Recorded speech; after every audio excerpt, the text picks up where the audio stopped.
Para pemirsa Suyanto.id, ketemu lagi dengan channel untuk berbagi pengetahuan dan belajar sepanjang hayat. Kali ini kita akan berbagi pengetahuan mengenai kelenjar anak ginjal yang itu jarang diingat dan jarang diketahui orang. Oleh karena itu akan kita bicarakan dengan narasumber kita yang luar biasa, Bapak Dr. Zainal Mutakin Sofro, ahli ilmu faal manusia. Beliau adalah dosen Fakultas Kedokteran Kesehatan Masyarakat dan Keperawatan di Universitas Gadjah Mada. Kita sekarang memasuki episode yang ke-134. Dan jangan lupa klik subscribe supaya Anda memahami aspek-aspek kesehatan holistik. Dan jangan lupa klik subscribe lagi, share, dan tentu saja video ini kalau sampai ke gadget Anda adalah berkat editor channel kita, Mas Heri Teguh Yono, guru SMP Negeri 2 Kabupaten Ngawi di Karanganyar. Dan oleh karena itu, mari ikuti dan jangan terlupakan video-video dari Dr. Zainal Mutakin. Assalamualaikum warahmatullahi wabarakatuh, dokter. Waalaikumsalam warahmatullahi wabarakatuh. Oke dok, gimana dok? Seperti yang saya katakan tadi, ya bukan saya katakan, dalam arti saya tahunya juga dari panjenengan, tapi ini harus harus dikarambolkan. Jadi bagaimana kelenjar anak ginjal yang akan mengatur hormon ya, hormon adrenalin dan juga asetilkolin. Gimana dok? Ih, matur nuwun, Prof.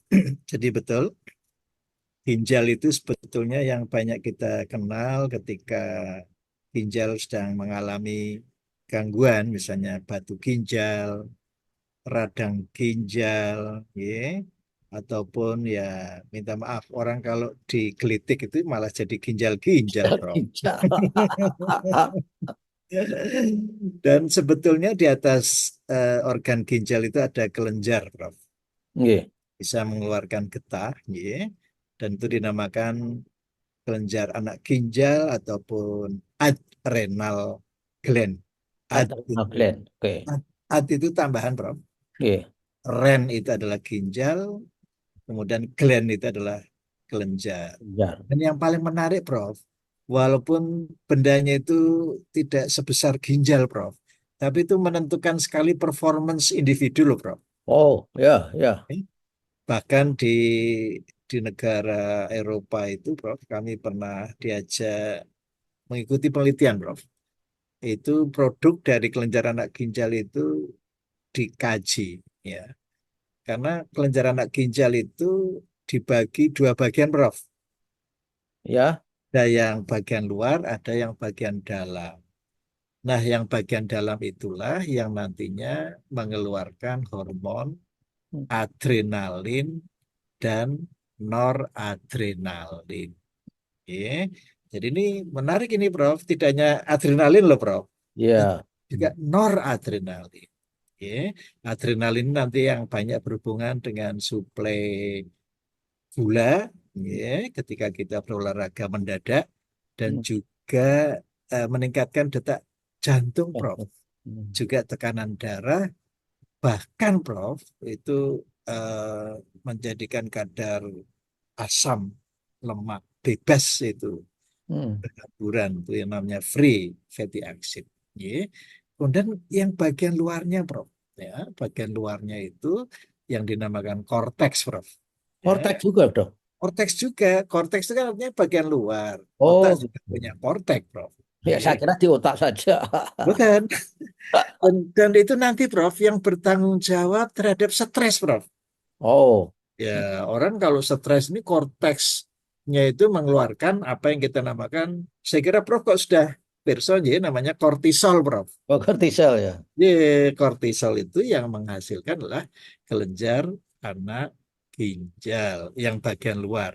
Dan itu nanti bisa menjadikan apa ya, tubuh itu menyediakan gula secara sustainable. Oke. Tetapi yang paling penting di situ, korteks ini bisa menekan imun sistem kita, Prof. Wah, wah. Jadi dok, ternyata di organ kita itu sudah diatur oleh Yang Maha Kuasa. Punya selalu dua sisi baik, sisi jelek, di mana kita diminta untuk mencari keseimbangannya. Dan Betul. kortisol ternyata juga diperlukan, Dok, itu ya. Perlu, Prof. Hmm. Kalau kita tidak punya kortisol, kita dari mana gula ini bisa kita pertahankan? Cuma masalahnya, Prof, kortisol ini, Prof, itu untuk menghasilkan energi itu juga membongkar protein, Prof. Ya, ini. Jadi nanti kalau diterus-teruskan juga bisa berbahaya. Dan yang menarik sebenarnya kenapa orang kok banyak tertarik dengan kortisol, Prof. Itu bisa mengurangi rasa nyeri, Prof. Oke, oh. Hmm. Barangkali Prof sering mendengar ada obat namanya kortison, ada prednison dan sebagainya. Ya, ya, Itu ya. menyebabkan proses peradangan itu menjadi berkurang, ya. Sehingga kita sering mendengar orang itu tanpa sadar, ya, mengkonsumsi suatu bahan yang tanpa disadari sering dicampur dengan bahan tadi, Prof. Iya, Ya, ya. kita sering membaca di koran BP apa itu yang pengendali obat itu, Ya, BPOM, itu sampai melarang beredarnya obat-obat tertentu, ya, ya. karena ternyata di dalamnya dicampur itu, Prof. Iya, betul, Dok. Ya, itu kan dulu pernah ada larangan jamu-jamu tradisional itu Persis, Prof. dikasih prednison sehingga orang rasanya badannya enak, Langsung tiba-tiba wajahnya jadi moon face. menipis nih seperti bulan, ya, subhanallah. Dan sebetulnya, Prof, kelencaran anak ginjal ini kembali ke adrenalin tadi, Prof. Nah, Itu rasio antara adrenalin dan noradrenalin itu 80 dibanding 20, Prof. oh, Ya. jadi 80 adrenalin, yang 20 yang Nol, nol noradrenalin itu. adrenalin. Ya. Jadi sekali lagi, Prof, ini kaitannya dengan atlet, Prof. Ya. Ya. Orang tuh sampai meneliti loh, Prof. Proporsi antara noradrenalin dan adrenalin ini kalau bergeser, itu Ya, bisa-bisa atlet tidak diturunkan untuk bertanding loh, Bro. ya, ya, ya. Sebab kalau noradrenalinnya yang menonjol, itu unmotivated person loh, Bro. Jadi Iya, orang motivasinya itu masih rendah ini. iya, Dok. Kalau Subhanallah. saya tenis meja semesi terus saya biarin aja. Alhamdulillah menikah. Dan sekali lagi, Prof, kita juga perlu memperkenalkan istilah adrenal exhausted, Prof.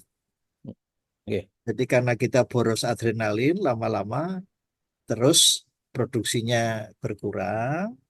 Nah, tapi hebatnya tubuh itu ya terus mengambil alternatif lain. Terus banyak ngopinya, Prof.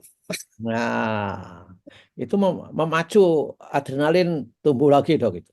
Jadi sebetulnya bukan memacu, kafein itu adalah mimik. Ya, Mimik. mimik itu menyerupai, ya. Oh, iya, Ya, iya. terus Prof sering mendengar kan ada hewan mimikri toh. Iya, iya. Oh, Ya. bisa bisa menyesuaikan dengan daun-daun yang dihinggapi itu ya. Betul, jadi kopi itu sebetulnya nampaknya mensubstitute, ya, menggantikan peran tadi, Bro. Ya. Jadi untuk itulah maka kewaspadaan kita harus tetap dijaga. Bagaimana kita memberikan kesempatan untuk adrenalin diproduksi kembali. Dengan cara apa, Prof? Istirahat. Iya, iya. Nah, mengapa tadi Prof kan nyinggung-nyinggung asetilkolin? Iya. Asetilkolin. Asetilkolin itu adalah media supaya orang itu istirahat, gitu. Iya. Lebih-lebih Prof kan sudah terbiasa dengan istilah recuperation. Ya, recuperation. Recuperation, pemulihan. Jadi tidak boleh, Prof, kita ini tubuhnya dibiarkan untuk kerja, kerja, kerja, gitu. Jadi tubuh harus istirahat, ya. Jangan sampai diforsir dan sekali lagi, Prof, merasakan toh ketika usia-usia sekarang ini kok mau tidur kok susah, ya. Ya, ya, ya, Dok. Ya, Nah, dan itu, Dok, dalam kelenjar anak ginjal terus. itu kan bekerjanya otomatis. Kapan dia terganggu, Dok? Nggak bisa bekerja mengimbangi adrenalin dan sebagainya itu. Bisa terganggu, Dok. Jadi menarik, Prof. Jadi memang tubuh kita kaitannya dengan kerja hormon itu ada satu istilah khusus yang namanya feedback, Prof. Oke, feedback ya. Jadi kalau sudah kebanyakan ya di stop gitu Hmm. atau dikurangi. Tapi pertanyaan Prof itu sangat menarik karena apa? Tidak selamanya tubuh itu berjalan sesuai dengan hukum Allah. Ya. Kadang-kadang ada dysregulation itu loh, Prof. Oh ya, ya. Sekali lagi inilah perlunya Vagus Smart, Prof. Mat. Ya. Nah, Vagus Smart inilah sebetulnya menjaga supaya tubuh itu tetap dalam keadaan harmonis gitu. Ya. Tapi dok, kalau orang sudah terganggu vagus matnya, itu artinya sudah finish wassalam. Nah itu Prof, kalau vagus Smart terganggu berarti sudah memasuki fase dysregulation. Regulasi. Orang semacam ini dinasihati apapun ya mental aja. Ya, ya, ya. Istilahnya kodo, Prof. Ya, itu berlaku ini, suk mun bu mun ngumyun. Nah, itu. Jadi resisten terhadap petuah-petuah atau nasihat-nasihat. Oke. Yang paling ngeri ketika Prof memberikan pernyataan, wah ini orang ini tidak dapat hidayah ini. Nggak dapat hidayah, makanya nggak bisa diajak apapun yang bahkan menguntungkan dirinya sendiri. Nggak Persis. bisa. Seperti teman-teman saya yang suka mengkonsumsi nikotin misalkan saja, itu kan dinasihati apapun itu ya sulit dok. Ya oke lah dok. Ini saya kira Boleh tidak nambah atau Boleh, dilainkan? dok. Oke. Jadi sebenarnya peran adrenal gland atau kelenjar anak ginjal itu yang bagian korteks itu yang mengatur volume aliran darah loh, Bro. Berarti saya itu cenderung rendah ya dok. Saya punya masalah dengan kelenjar anak ginjal kali ya. Itu gampang diatasi, Bro. Sate kelatak dok. Ah itulah. Alhamdulillah. Jadi saya sering 120, 118, 73 itu dok. Ji. Itu kan ya kalau sudah biasa saya kira ya biasa juga kali dok. Akan beradaptasi. Ya, ya, ya. Ada lagi dok sebelum kita akhiri dengan pemirsa. Saya kira kalau diteruskan bisa sampai sore nanti, Bro. Bener kan nggak jadi nyebrang ke tetangga ini nanti. Allahu Akbar. Oke dok, matur nuwun dok, ini luar biasa ilmu kesehatan holistik ini memang new paradigm tentang bagaimana kita menjaga kesehatan. Dan terima kasih dok. Insya Allah minggu depan saya tidak tahu akan keluar kota enggak, tapi selalu kontak. Kita selalu memberi ilmu-ilmu yang bermanfaat untuk para pemirsa kita. Terima kasih. Wassalamualaikum warahmatullahi wabarakatuh. Waalaikumsalam warahmatullahi wabarakatuh.